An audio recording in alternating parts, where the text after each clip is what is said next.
সুপ্রিয় দর্শক, স্বাগত জানাচ্ছি আজকের সম্পাদকীয়তে। আমি জিন্নাতারা যশোয়া।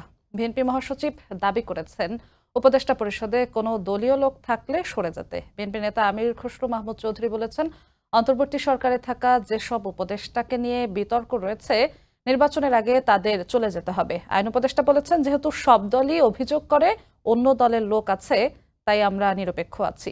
কদিন আগে তিনি বলেছেন, উপদেষ্টা পরিষদে থাকা লোকজনকে বিভিন্ন রাজনৈতিক দল বিভিন্ন পক্ষ থেকে ইচ্ছে মতো যা মুখে আসে সমালোচনা করা হচ্ছে। তবে যারা রাজনৈতিক দলে আছেন ওনাদের একটু বলে রাখি, একই ধরনের কথাবার্তা আপনাদের সম্পর্কে বললে সেটা শোনার মানসিকতা আপনাদেরও থাকতে হবে।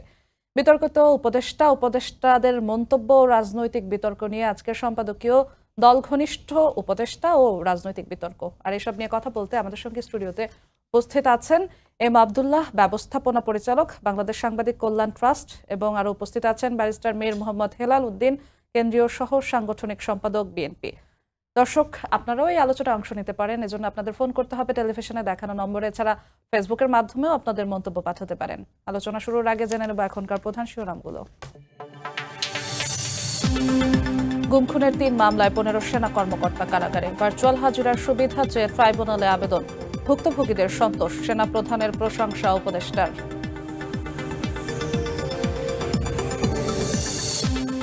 বাস্তবায়নের নিশ্চয়তা পেলে সনদে সই করবে এনসিপি। ইসি পুনর্গঠনের দাবি। নভেম্বরে গণভোট চায় জামাত। নির্বাচনের দিন চেয়ে জটিলতা তৈরি করছে বিএনপি।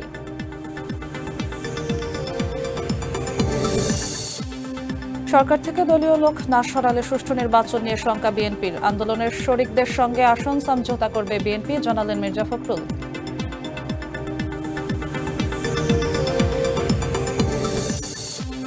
নির্বাচন নিয়ে কোনো বেআইনি নির্দেশ দেবে না ইসি। চাপে নথি স্বীকার না করে প্রশাসনকে হিম্মতের সঙ্গে কাজ করার নির্দেশ। পক্ষপাতিত্ব করলে ব্যবস্থার হুঁশিয়ারি। এবং সংঘবদ্ধ ধর্ষণের শিকার জুলাই শহীদ কন্যার আত্মহনন। পটুয়াখালীতে অপ্রাপ্তবয়স্ক ৩ আসামির সাজা, 2 জনের 13 ও 1 জনের 10 বছরের কারাদণ্ড।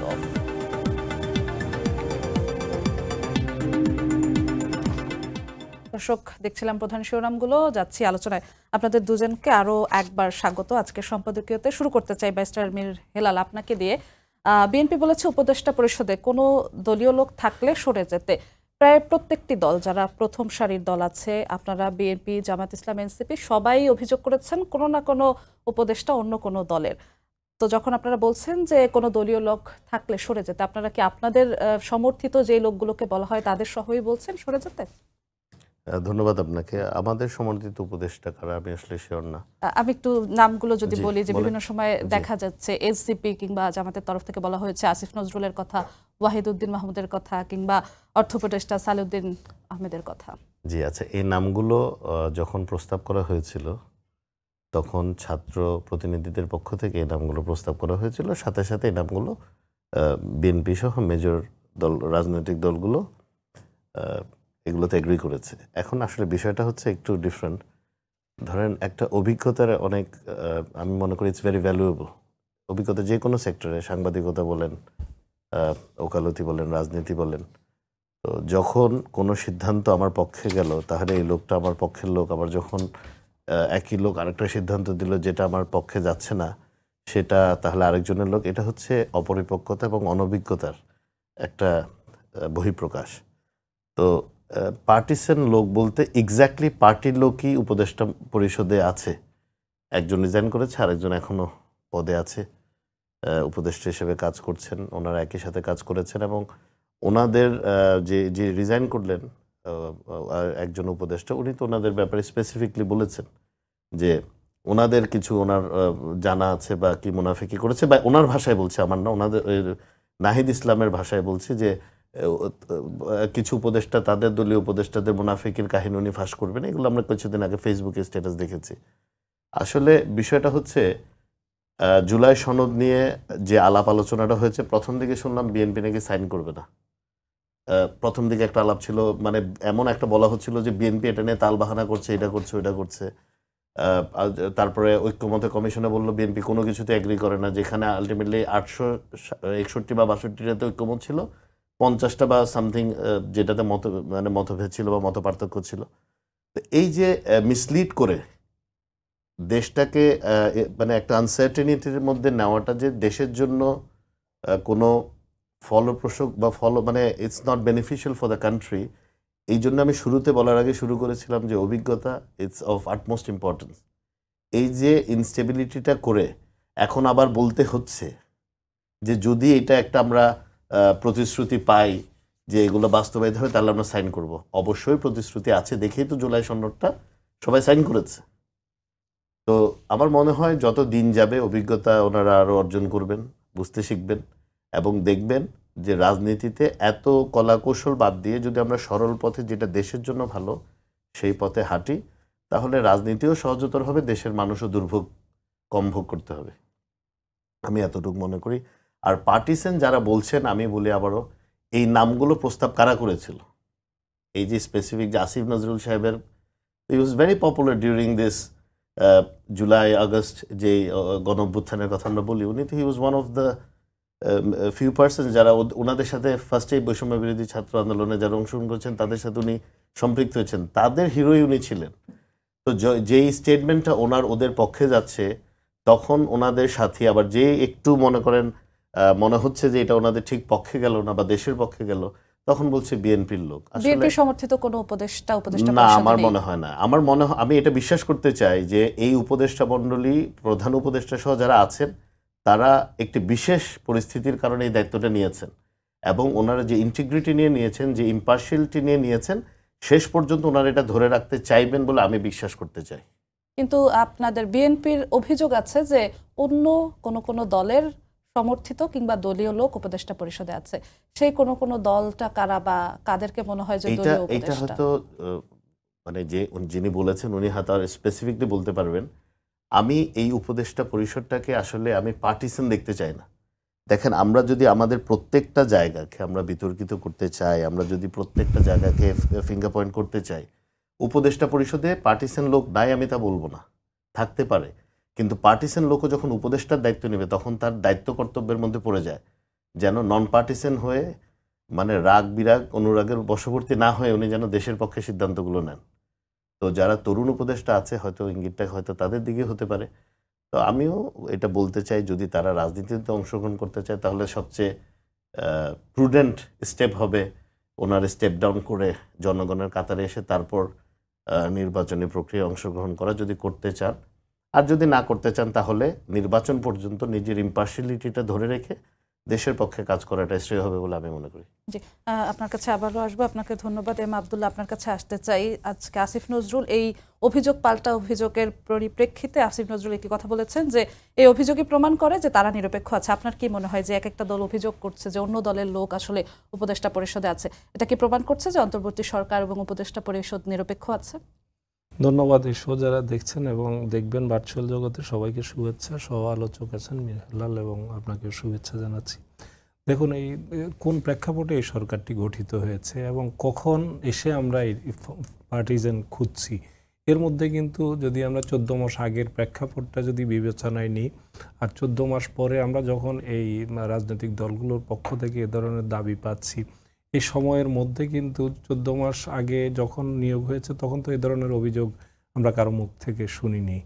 তার মানে হচ্ছে তখন সবার কাছে গ্রহণযোগ্য একটি ক্যাবিনেট ছিল এটি। তারপরে দু একজন যুক্ত হয়েছেন, তাদের ব্যাপারে যেমন ফারুকী সাহেবের ব্যাপারে এক ধরনের ভার্চুয়াল জগতে কিছুটা বিতর্ক তৈরি করা হয়েছিল, সেটাও কিন্তু সরকার খুব একটা কানে তুলেনি। শেষ পর্যন্ত ফারুকী সাহেব তার পারফরমেন্স দিয়ে কিন্তু ইতিমধ্যে মোটামুটি একটা জায়গায় এসছেন। এর বাইরে যদি নিয়োগের সময় যদি আমরা বিতর্ক না করলাম তাহলে এখন হঠাৎ করে তারা কি এর মধ্যে কি কোনো রাজনৈতিক কর্মকাণ্ডে জড়িয়ে পড়েছেন, এরকম কোনো ইনফরমেশন কি বিএনপির কাছে আছে? বা বিএনপি কেন, জামাতও আজকে গিয়ে একই ধরনের অভিযোগ করেছে। তারা বলেছে যে দলীয় কিছু লোকজন সেখানে তাদের নিরপেক্ষতা ক্ষুণ্ণ হয়েছে, তাদেরকে বিদায় করতে, এবং তারা নাকি নামও দিয়ে এসছেন, আমরা সেই নাম জানার আমাদের সুযোগ হয় নাই। তো তাহলে আমরা এই যে একটি নির্বাচন, আগামী 4 মাস পরে একটি নির্বাচন, এই নির্বাচনের আগে আমরা যখন এই অভিযোগগুলো রাজনৈতিক দলের পক্ষ থেকে শুনি তাহলে কিন্তু আগামী নির্বাচনকেই এক ধরনের আগেভাগে প্রশ্নবিদ্ধ করার জায়গা তৈরি হয়। যদি এই দাবি পূরণ ছাড়া ধরে নিলাম যে কারো কোনো রকম এই যে ক্যাবিনেট থেকে কারো অপসারণ বা পদত্যাগ ছাড়া নির্বাচনের পথে আমরা এগুলাম, তাহলে তো একটা পর্যায়ে নির্বাচনের পরে যদি নির্বাচনের ফলাফল নিয়ে এই প্রশ্নটা উঠে, তখন এই অভিযোগকে ভিত্তি করে, এই দাবিকে ভিত্তি করে বলবেন আমরা বলেছিলাম যে এই ধরনের উপদেষ্টা ছিলেন, তাদেরকে অপসারণ করে নাই, এই কারণে ফলাফলটা এরকম হয়েছে। এটা যে কোনো দলের পক্ষে এ ধরনের যুক্তি দাঁড় করানোর একটা এটা জায়গা, এটা আমি মনে করি রাজনৈতিক একটা চাপের মধ্যে রেখে উপদেষ্টা পরিষদকে আরো বেশি, যাতে প্রত্যেক দলই চায় তাদের পক্ষে তাদের দাবি, প্রত্যেক দলের নিজস্ব কিছু এজেন্ডা, নিজস্ব কিছু দাবি দেওয়া থাকে, নিজস্ব ফেভার চান, প্রত্যেক দলই এটা রাজনৈতিক কারণে চান। এবং সেটা আপনি দেখেছেন যে কিছুদিন আগে তথ্য উপদেষ্টা মাহফুজ আলম একদম খোলামেলাভাবে বললেন যে সমস্ত আমলাগুলো বা সচিবগুলো ভাগ বাটোয়ারা করে প্রধান দুটি দল এভাবে নিয়ে গেছে। তিনি একদম খোলামেলা সিটডাপে আমিও সেই অনুষ্ঠানে ছিলাম, তো সেখানে বলেছেন যে সবাই ভাগ বাটোয়ারা করে 60% বিএনপি নিয়ে গেল, কিছু জামাত নিয়ে গেল, কিছু এনসিপিও কথাও তিনি বলেছেন যে কিছু। তো এই বাস্তবতায় কিন্তু এই যে বিতর্কের জায়গাগুলো আমরা যখন তৈরি করি নির্বাচনকে একদম ঘনিয়ে আসার পরে, এগুলো কিন্তু নতুন করে সংকট তৈরি করার জায়গা থাকে। সত্যি যদি মীর হেলাল যে কথাটি বলছিলেন যে ছাত্র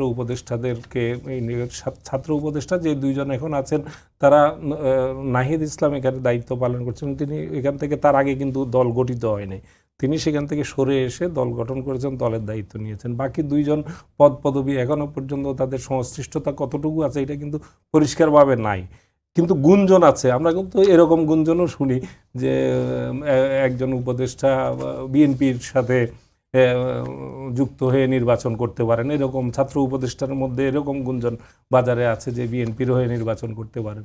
তো এবং এমনও কথা আমরা দেখছি, নিউজ দেখছি পত্রপত্রিকায় যে বিএনপির সাথে অ্যালায়েন্স হচ্ছে ছাত্রদের দল এনসিপির। তো এগুলো একটা শেপ নিতে আরও কিছু সময় লাগবে। ধরুন আগামী হয়তো তফসিল ঘোষণা করার পরই নির্বাচনী যে মেরুকরণগুলো হবে, তখন এই বিষয়গুলো আরও স্পষ্ট হবে। যদি এমনটা হয় যে এখন থেকে 1.5 মাস পরে, 2 মাস পরে বিএনপি ও এনসিপি জোট হয়ে গেল, নির্বাচনী মেরুকরণ একদিকে হলো, তাহলে কি তাদের পদত্যাগ দাবি তারা করবেন? যারা উপদেষ্টা থেকে গিয়ে যারা নির্বাচন করবেন তারা তো এমনি উপদেষ্টা পদ ছেড়ে করবেন। তো এই বিষয়গুলো স্পষ্ট হতে আরও কিছু সময় লাগবে।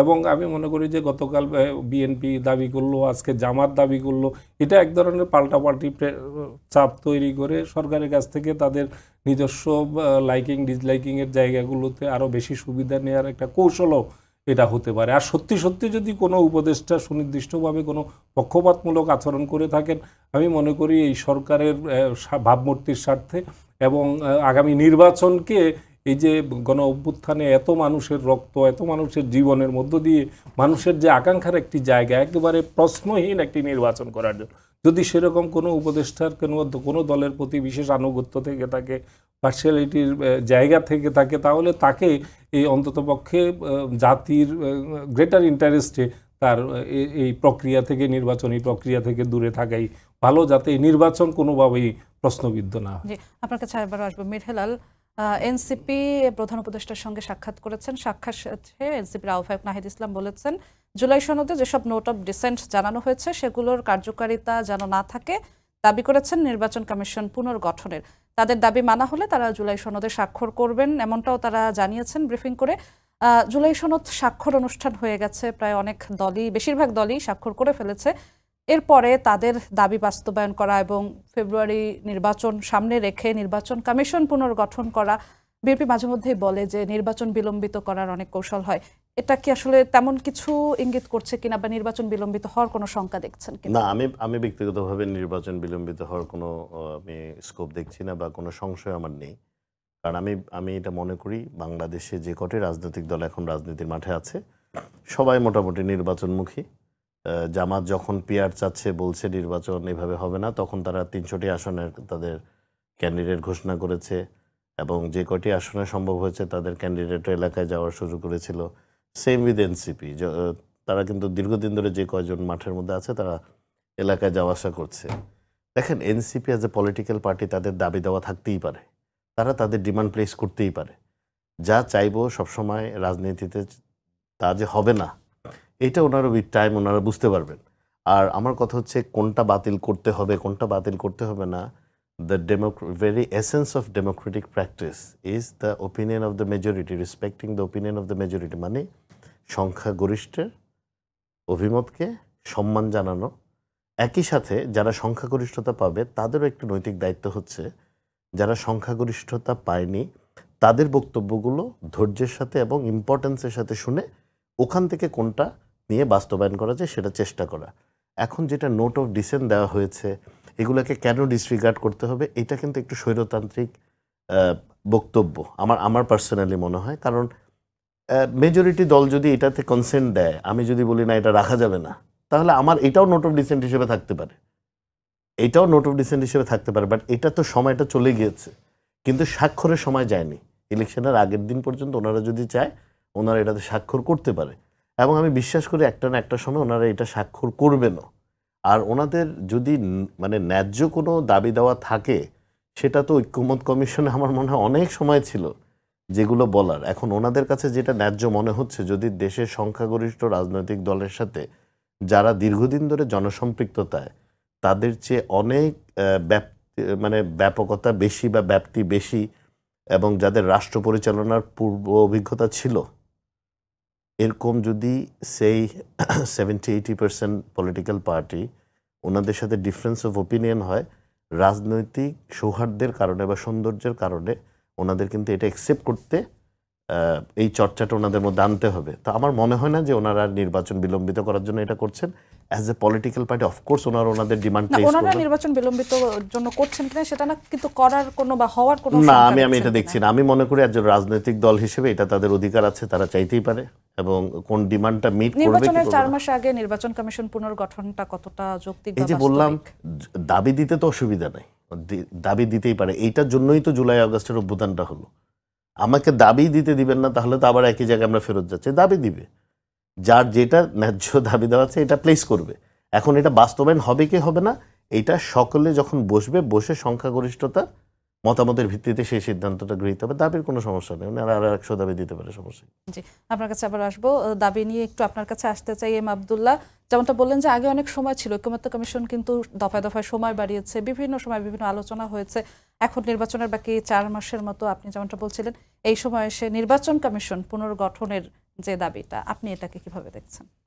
নির্বাচনের 4 মাস কিন্তু নাই, 4 মাসেরও কম সময় আছে সামনে। এবং আমরা তফসিল থেকে মাত্র আজকে আমরা 22 তারিখ থেকে হিসাব করলে মাত্র সপ্তাহ 2 তফসিল থেকে দূরে আছি। কারণ ডিসেম্বরের প্রথম সপ্তাহেই তফসিল ঘোষণা করার কথা, মাঝখানে নভেম্বর আছে, নভেম্বরের পরে ডিসেম্বরেই সেটা হবে। 1 মাস 2 সপ্তাহের মতো সময় মাঝখানে হয়তো আছে। তো এই সময়টাতে দাবি দাবার বহর এটা বাড়বে। এটা মূলত যে জায়গাটা হচ্ছে নির্বাচনকে সামনে রেখে প্রত্যেকটি দলই একটা সুবিধাজনক অবস্থানে থেকে নির্বাচনটা করতে চাইবে, এটা খুবই স্বাভাবিক তাদের হিসাবের জায়গা থেকে। প্রধানত হচ্ছে যে এবারের প্রেক্ষাপটটা তো একটু ভিন্ন।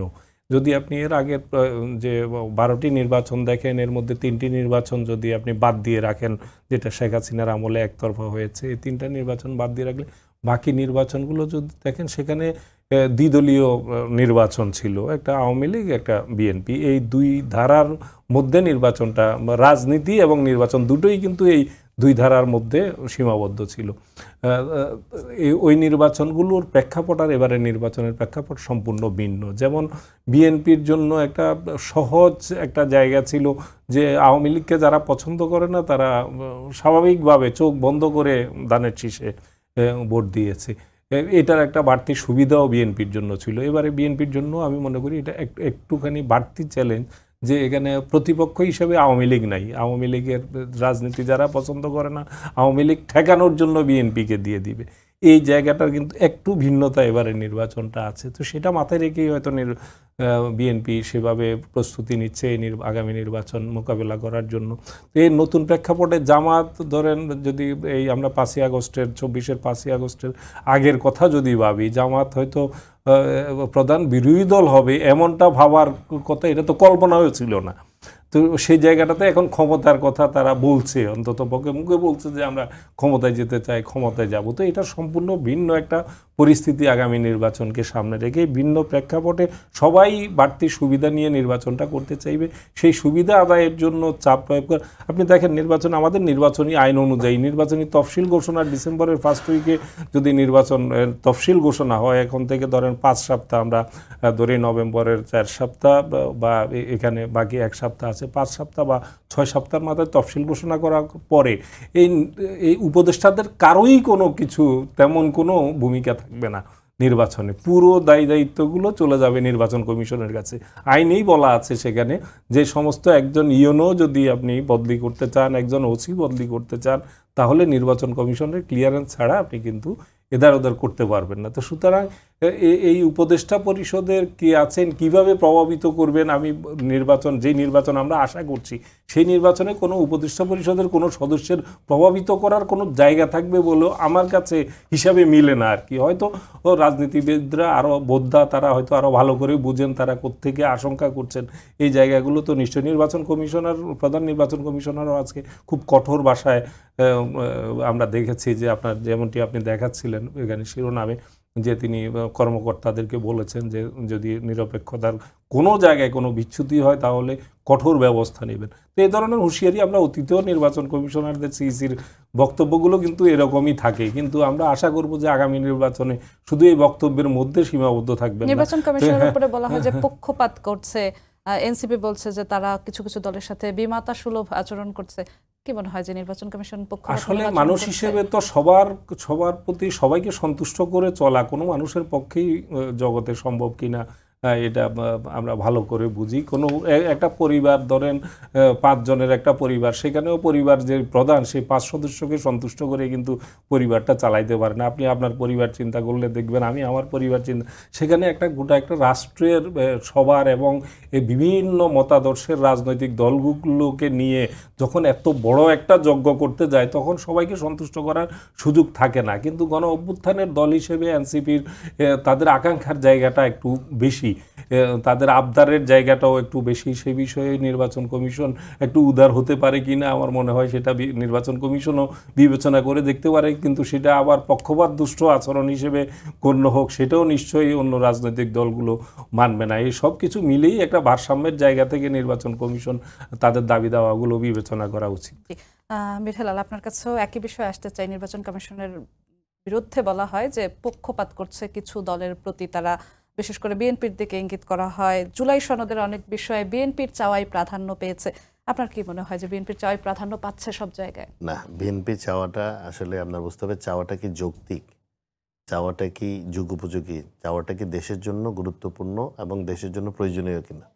আমি শুরুতে একটা কথা বলেছি, দেখেন বিএনপি বর্তমানে মনে হয় একমাত্র রাজনৈতিক দল যাদের সরকার চালানোর পূর্ব অভিজ্ঞতা আছে বর্তমান প্রেক্ষাপটে, কারণ আওয়ামী লীগ তো এখন নির্বাচনের মাঠে নেই। তাহলে সেই জায়গাতে যদি আমরা চিন্তা করি, বিএনপি যখন কোনো একটা পলিসি মেকিং পয়েন্টে কোনো আর্গুমেন্ট প্লেস করে তাহলে কিন্তু ওনারা ব্যালেন্স করে যে এক্সিকিউটিভের সাথে লেজিসলেটিভের কি মানে ব্যালেন্স অফ পাওয়ার দরকার হয়, বিকজ এটা মাথায় রাখতে হয়। এখন আমি আপনাকে একটা এক্সাম্পল দিই, যেই পুলিশ অফিসার গুলি করবে তার হাতে যদি গুলি করার আদেশটাও থাকতো তাহলে কিন্তু ব্যালেন্স অফ পাওয়ার আসতো না। তাহলে এখানে আপনার এক্সিকিউটিভ এবং জুডিশিয়ারির মধ্যে একটা ব্যালেন্স অফ পাওয়ার আপনার রাখতে হবে। আপনি কোনো কিছুকেই যদি একদম মনে করেন পুরোটা স্বায়ত্তশাসিত করে দেবেন তাহলে এটাকে কিন্তু আপনি ব্যালেন্স অফ পাওয়ারে আনতে পারবেন না, এটার উপর কন্ট্রোল চলে যাবে। তাহলে আপনি বলেন কন্ট্রোলটা কেন দরকার। এই যে আমি একটা ছোট উদাহরণ দিলাম, যে অফিসার ফায়ার ওপেন করতে পারবে তার হাতেই যদি ওইটার নির্দেশ থাকে তাহলে কিন্তু আপনার তার সাথে চেক অ্যান্ড ব্যালেন্স করার সুযোগ নেই। হি উইল জাস্টিফাই যে হ্যাঁ এটা আমি ইচ্ছা হচ্ছে করে দিচ্ছি। তো এই জায়গাটাতে গিয়ে বিএনপি যে যুক্তিগুলো প্লেস করেছে আমাদের পক্ষ থেকে, দলের পক্ষ থেকে যেগুলো প্লেস করা হয়েছে এগুলো অত্যন্ত প্রুডেন্ট, মানে এগুলো ভেরি নেসেসারি, যৌক্তিক, লজিক্যাল এবং it's essential for this country to run this country. এখন স্বাভাবিকতই উনি যেটা বললেন, যারা জুলাই যুদ্ধে সম্মুখে যুদ্ধ করেছে ওনাদের সাহসের তো কোনো জুড়ি নেই, ওনাদের দেশপ্রেমেরও কোনো জুড়ি নেই, কারণ ওনারা তো এটা করেছেন। কিন্তু ওই যে আমি শুরুতে বললাম অভিজ্ঞতা, এই অভিজ্ঞতাটা কিন্তু সবসময় ইমোশন দিয়ে যদি আমি অ্যানালাইসিস করতে যাই এখানে ভুল হবে, it will cloud our judgment. তো কিছু কিছু জায়গায় র্যাশনাল জায়গা থেকে বলতে হবে, যেহেতু র্যাশনালগুলো অ্যাকসেপ্টেড হচ্ছে, ওনাদের মনে হচ্ছে মানে বিএনপিরগুলো অ্যাকসেপ্টেড হচ্ছে। আসলে ওনারাও যখন আরেকটু পরিণত হবেন রাজনীতির মাঠে, ওনারা দেখবেন যে এইগুলাই ঠিক ছিল।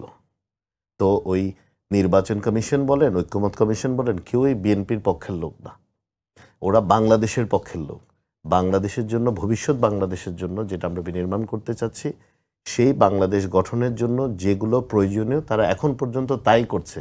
আর আপনি যে বলছেন একটা পলিটিক্যাল রেটরিক সব সময় থাকবে, পলিটিক্যাল পার্টিতে একটা বক্তব্য দিতেই হবে, they have to make their presence felt in the parlour. আজকে যদি এই কথা না বলতে তাহলে নিউজ হতো না, এটাও প্রয়োজন আছে। আলোচনা থাকা, এটা রেলিভেন্ট থাকার একটা কৌশল, কারণ রেলিভেন্ট থাকতে হবে, আলোচনায় থাকতে হবে। আমি এটাতে কোনো নেগেটিভ দেখি না। ওনারা এইসব বক্তব্য দিবে, এগুলো নিয়ে ডিবেট হবে, নির্বাচন কমিশন জবাব দিবে, আমরা আর একটা বলবো। এটাই I think this is the beauty of politics and this is how it should continue. এই অভিযোগ, পাল্টা অভিযোগের কারণে সরকারের প্রতি প্রত্যেকটি দল অভিযোগ করছে, সরকারের সঙ্গে দলগুলোর কোনো দূরত্ব তৈরি হচ্ছে না, না? দূরত্ব হলে তো প্রত্যেক দিনই বৈঠক করছে, কথা বলছে। এই যে আমি এবং বৈঠকে অভিযোগ জানানো হচ্ছে, সেটাও তারা বলছেন আজকে বেরিয়ে। বৈঠকে যেমন অভিযোগ জানা হচ্ছে, সরকারের প্রত্যেকটা কাজে তো প্রত্যেকটা রাজনৈতিক দল সাহায্য করছে। এমন তো না যে তারা সাহায্য করছে না, প্রতিবন্ধকতা সৃষ্টি করছে, তারা কিন্তু এটা করছে। এনসিপির জুলাই সনদে স্বাক্ষর না করা কিংবা এই সব দাবি, এই যে আবার আজকে গিয়ে বলছে যদি আমার এতটুকু মানেন তাহলে আমরা করব। তাহলে আমরা আবারও বলি, আমরা যদি এখন এনসিপি একটি নতুন রাজনৈতিক দল, যাদের এখনো বয়স 1 বছরই হয় নাই, তাদেরকে যদি আপনি একটা পরিণত রাজনৈতিক দলের সাথে কম্পেয়ার করতে চাই, এটা তাদের প্রতি অবিচার করা হবে। আমি মনে করি let's give them some space, let's give them some time. In course of time they will have the experience and they will understand how this system works and they will understand how to run this country. অবশ্যই এখান থেকে ভবিষ্যৎ নেতৃত্ব তৈরি হবে, but এটা তো কোনো মুভি না যে শুরু করলাম 90 মিনিটের মধ্যে ইউ চেঞ্জ দিস কান্ট্রি।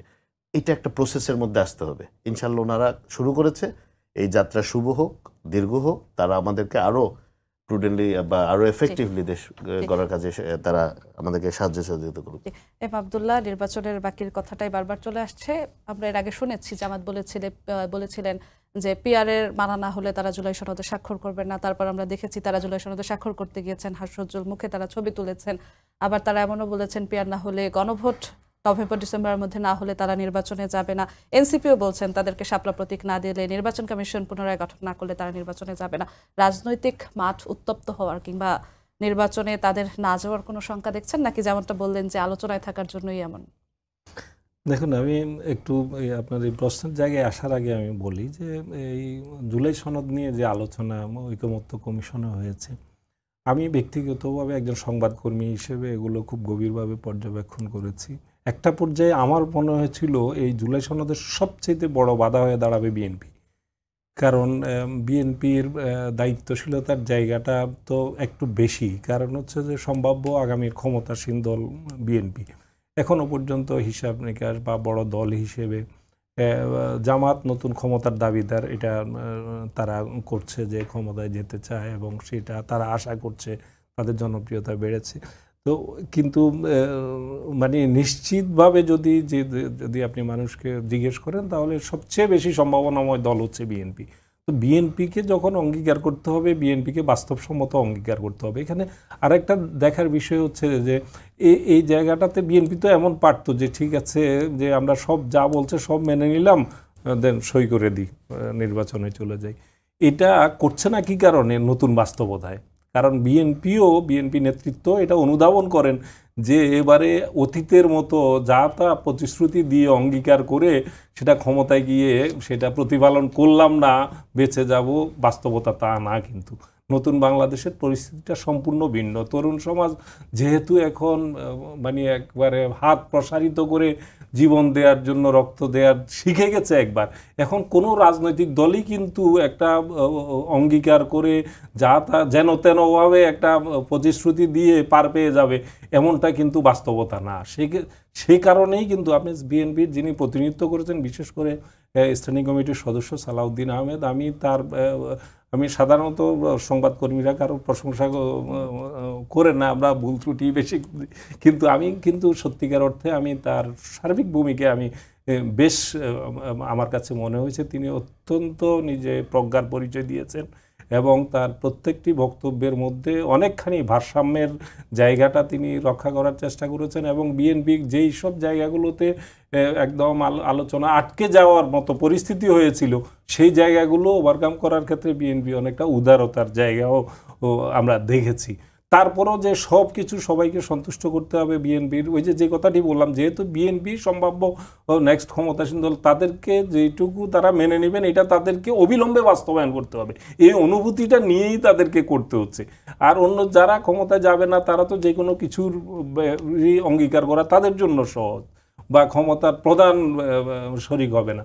তো সেই জায়গাটাতে বিএনপি আমি মনে করি অনেক কিছু অনেক ছাড় দিয়ে শেষ পর্যন্ত যে এটা সই করেছে, বিএনপি সবার আগে আমি মনে করি ধন্যবাদ পাওয়ার যোগ্য। তা না হলে কিন্তু এই জুলাই সনদ অনেক আগেই আটকে যাওয়ার মতো পরিস্থিতি তৈরি হয়েছিল।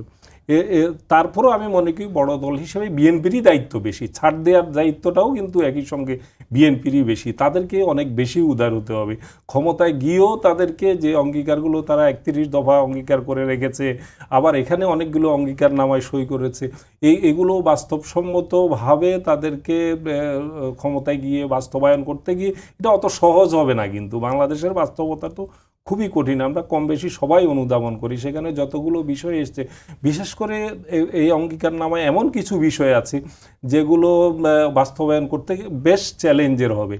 তারপরেও সেগুলো যদি সমস্ত রাজনৈতিক দলগুলো যদি পারস্পরিক সহযোগিতার মধ্য দিয়ে সেটা যদি না করে, তাহলে কিন্তু ফ্যাসিবাদের ফিরে আসার সম্ভাবনাটাই ততটা প্রবল হবে। সেই জায়গাটা মাথায় রেখেই আমাদেরকে সব কিছু করতে হবে। আমি আবারও বলতে চাই যে গণ অভ্যুত্থানে সরাসরি সাহসিকতার সাথে নেতৃত্বদানকারী দল এনসিপি, তাদের নতুন দল হলেও তাদেরকে তুচ্ছতাচ্ছিল্য করার কারো প্রবণতা, এটাও আবার কিন্তু গ্রহণযোগ্য না। এটা তারা যদি সেখানে মানে সাহসিকতার সাথে সেই নেতৃত্বটা ধরে না রাখতে পারতো, আমরা 5ই আগস্টের পরিবর্তনটা আমাদের জন্য আরও রক্তপাতের জায়গা তৈরি হতো এবং আরও দীর্ঘ হতো, আরও অনেক কিছুই হতে পারতো। তো সেই জায়গাটাও বিবেচনায় রেখে একটু ছাড় দিলে এমন কোনো আমি মনে করি না অনেক বড় ক্ষতির কারণ হবে। এটা নির্বাচন কমিশনকেও বিবেচনায় রাখা দরকার এবং রাজনৈতিক দলগুলো এই জায়গাটাতে কিছুটা উদার হলে আমি মনে করি না যে এখানে কোনো বড় ধরনের কোনো ক্ষতির কারণ হবে। জি, আপনার কাছে আবারও আসবো। মীর হেলাল, আপনার কাছে আসতে চাই। আপনি কিছুক্ষণ আগে বলছিলেন যে কিছু বিষয় রাজনৈতিক দলগুলো হয়তো আলোচনার জন্য বলে, রাজনৈতিক দলগুলো বিভিন্ন সময় বলে যে এখনো প্রশাসনের মধ্যে ঘাপটি মেরে বসে আছে স্বৈরাচারের দোষরা, ফ্যাসিস্টের দোষরা, আপনারাও এমনটা বলেন। এবং আরও বলতে শোনা গেছে, যেমন আমির খসরু চৌধুরী বলেছেন যে নিরপেক্ষতা থাকবে না যদি না দলীয় উপদেষ্টাদেরকে পদত্যাগ করানো হয়। আবার আপনারাই বলছেন যত দ্রুত সম্ভব নির্বাচন হওয়া দরকার, একদম শুরু থেকেই বলে এসেছিলেন। মানে নিরপেক্ষতাহীন ভাবে কি সুষ্ঠু নির্বাচন সম্ভব যদি ফ্যাসিস্টের দোসররা কিংবা দলীয় লোকরা বসে থাকে, নাকি এগুলো আসলে বলার জন্যই বলা? না, এখানে আপনার একটু ডিফারেন্সে বুঝতে হবে। ফ্যাসিস্টের লোকজন যদি গুরুত্বপূর্ণ বা কি পয়েন্টে বসে থাকে, তো অবশ্যই তাদেরকে ওখান থেকে সরাতে হবে। কেন? তাহলে তারা they have the power to do something adverse. তো তাদেরকে আপনি 17 বছরের যে প্রশাসন তারা সাজিয়েছে, এটা তো আপনি ওভারনাইট এটা চেঞ্জ করাটাও তো এটা প্র্যাকটিক্যালি ফিজিবল না। যেটা করতে পারে যে স্পেসিফিক বা স্পর্শকাতর যে জায়গাগুলোতে আছে, এখানে অ্যাটলিস্ট প্রজাতন্ত্রের যারা খুবই পার্টিসান না বা যারা কোনো অভিযুক্ত হয় না বা যারা বিগত 17 বছরে খুবই নিগৃহীত হয়েছে কোনো না কোনো কারণে, অ্যাটলিস্ট তাদেরকে ওরকম কিছু অনেস্ট অফিসার্সদেরকে এনে ওই সেন্সিটিভ পোস্টগুলোতে রাখা, যেটাতে নির্বাচনের জন্য সহায়ক হবে। এক সেকেন্ড, উপদেষ্টা, আবারও বলি, উপদেষ্টারা যদি নিরপেক্ষতা হারায়, তারা আমি আবারও এটা বিশ্বাস করতে চাই যে প্রেক্ষাপটে এই সরকার তৈরি হয়েছে, উনি যেটা কিছুক্ষণ আগে বললেন, BNP as a political party and largest political party at this point of time বাংলাদেশে, তারা কিন্তু একটা প্রতিশ্রুতি দেওয়ার জন্য প্রতিশ্রুতি দিবে না এবং এটাকে মিনিংফুল করতে হবে, এটাকে এক্সিকিউট করতে হবে। তো একটা প্রতিশ্রুতি করার আগে 100 বার চিন্তা করে এটা আসলে বাস্তবায়ন করা যাবে কিনা সেটার প্রচেষ্টা। এবং আরেকটা জিনিস আমাদের দলের চেয়ারম্যান মহোদয় বলেছেন, জনাব তারেক রহমান সাহেব বারবার বলেছেন যে বাংলাদেশে যেই দল সরকার আসবে দেশটাকে শুধু গড়ার দায়িত্ব তার, তা না, হ্যাঁ মেজর পোর্শনটা তার, কিন্তু এটা একটা কনসেন্ট্রেট সবার সমন্বিত এফোর্ট লাগবে। এখানে সাবেক যদি এই উপদেষ্টারা পরবর্তী সরকারে না থাকেন, যেটা থাকার কথা না, তো ওনাদেরও সাহায্য সহযোগিতা লাগবে, প্রত্যেকটা রাজনৈতিক দলের সাহায্য সহযোগিতা লাগবে, সিভিল সোসাইটির রাজনৈতিক সহযোগিতা লাগবে, প্রফেশনাল সবার সহযোগিতা লাগবে। তো এখানে যদি কেউ মনে করে যে আলাউদ্দিনের চেরাগ পেয়ে গেছে বিএনপি ফেব্রুয়ারি ইলেকশনের পরে যদি নির্বাচিত হয় আর কি, তাহলে এটা তো ওভারনাইট কিছু করা সম্ভব না। এটা সবাই মিলে, দেশবাসী মিলে বাংলাদেশটাকে আবার পুনরায় আবার রিবিল্ড করতে হবে। যে ভঙ্গুর অবস্থায় ফেলে গেছে, ইকোনমি বলেন, আপনি দেখেন আমাদের প্রত্যেক দিন এমন বিভৎস কিছু সংবাদ আসছে, আবার সামাজিক মাধ্যমেও দেখছি মানে কিছু কিছু সংবাদকে ডিফেন্ড করার মানে খুবই মানে বিব্রতকর মানে এবং খুবই ডিস্টার্বিং। আমি দেখলাম এক ছেলে ধর্ষণকে জাস্টিফাই করার চেষ্টা করছে এবং শিক্ষিত ছেলে, চট্টগ্রাম বিশ্ববিদ্যালয়ের ইনফ্যাক্ট এক নির্বাচিত প্রতিনিধি। একটা তার ফেসবুক পোস্টে উনি লিখছেন যে মানে ঠিক আছে বাট মানে ধর্ষণের তো আপনার কোনো ইফ অ্যান্ড বাট নেই। তো ওইটাই বলছি যে আমাদের একটা কনসার্টেড এফোর্ট লাগবে যাতে বাংলাদেশটাকে আমরা আবার পুনরায় গঠন করতে পারি। এটা যেমন বিএনপির দায়িত্ব আছে, সরকারের দায়িত্ব আছে, আমি মনে করি বাংলাদেশের প্রত্যেকটি নাগরিকের সে দায়িত্ব আছে এবং we want to work together in future. একদম শেষ সময় চলে এসেছি, আমি একটু 1 মিনিটে আপনার কাছে জানতে চাচ্ছি এম আব্দুল্লাহ, আপনি নির্বাচন ফেব্রুয়ারিতে হবে কিনা এমন প্রশ্ন নিশ্চয়ই অনেক শুনেছেন, এই প্রশ্নটি আর করতে চাই না। ফেব্রুয়ারিতে নির্বাচন হলে সেই নির্বাচনের মান নিয়ে কোনো শঙ্কা আছে কিনা একটু 1 মিনিটে বলবেন। ফেব্রুয়ারির নির্বাচনে আমি যে জায়গাটাতে এখনো কিছুটা ঝুঁকি দেখি সেটা হচ্ছে যে আইনশৃঙ্খলাজনিত ঝুঁকির জায়গাটা এখনো রয়ে গেছে।